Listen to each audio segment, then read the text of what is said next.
ఓం అస్మద్గురుభ్యో నమ. శ్రీమతే రామానుజాయ నమ. మంచి మాట మిత్రులందరికీ ముక్కోటి ఏకాదశి పర్వదిన శుభాకాంక్షలండి. ఈరోజు మంచి మాటలో తిరుమలలోని ఉత్తరద్వార దర్శనం, స్వామి పుష్కరిణి వైభవం గురించి తెలుసుకుందాం.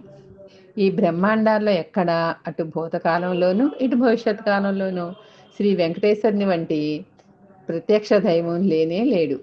ధనుర్మాసం నెల రోజుల్లో ఒక్క రోజైనా తిరుమల క్షేత్రాన్ని సందర్శించే భాగ్యం కలగటం, ఆనంద నిలయంలో ఉన్న వెంకటేశ్వర స్వామి దర్శనం చేసుకోవటం, నిలువెత్తు దివ్యమంగళ విగ్రహాన్ని కన్నులారా దర్శించటం ఒక దివ్యానుభూతి, మాటల్లో చెప్పలేని పరమానందం.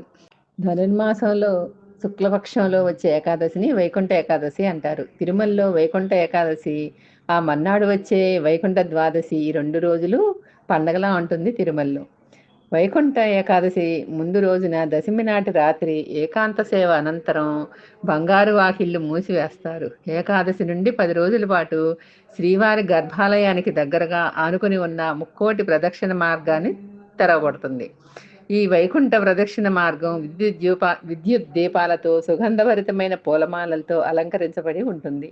వైకుంఠ ఏకాదశి రోజున సప్తగిరి శని స్వర్ణ రథోత్సవం జరుగుతుంది.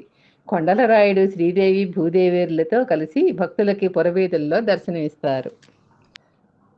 ముక్కోటి ఏకాదశి మరునాడు వైకుంఠ ద్వాదశి నాడు శ్రీ స్వామి పుష్కరిణి తీర్థ ముక్కోటి ఉత్సవం జరుగుతుంది.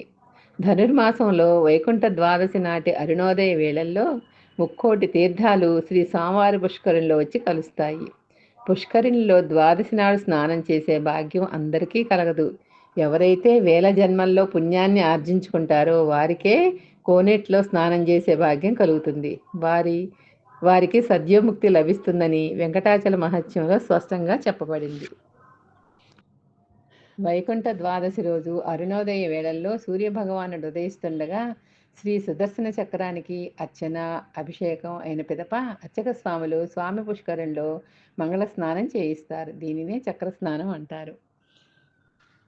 ఇంకా దీని మహత్యం ఏంటంటే, మార్కండేయుడు ఒకసారి బ్రహ్మదేవుని గురించి తపస్సు చేస్తాడు. సమస్త లోకాల్లో ఉన్న అన్ని తీర్థాల్లో స్నానం చేసేటట్లు వరమిమ్మని అడుగుతాడు.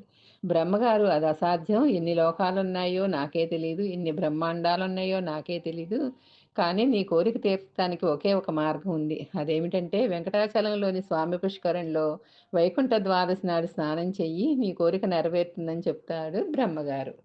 కావున ధనుర్మాసంలో, అందులో వైకుంఠ ఏకాదశి, ద్వాదశి పండగ వేళల్లో శ్రీ స్వామి పుష్కరిణి స్నానము, శ్రీవారి దర్శనం, సద్గురు పాదసేవనం, ఏకాదశి వ్రతం ఆచరించటం ఎంతటి వారికో మాత్రమే కలిగే మహద్భాగ్యం. ధనుర్మాసంలో తిరుమలను దర్శించి ధన్యులమవుదాం. సర్వం శ్రీకృష్ణార్పణమస్తు. ఓం నమో వెంకటేశాయ. జై గోవింద.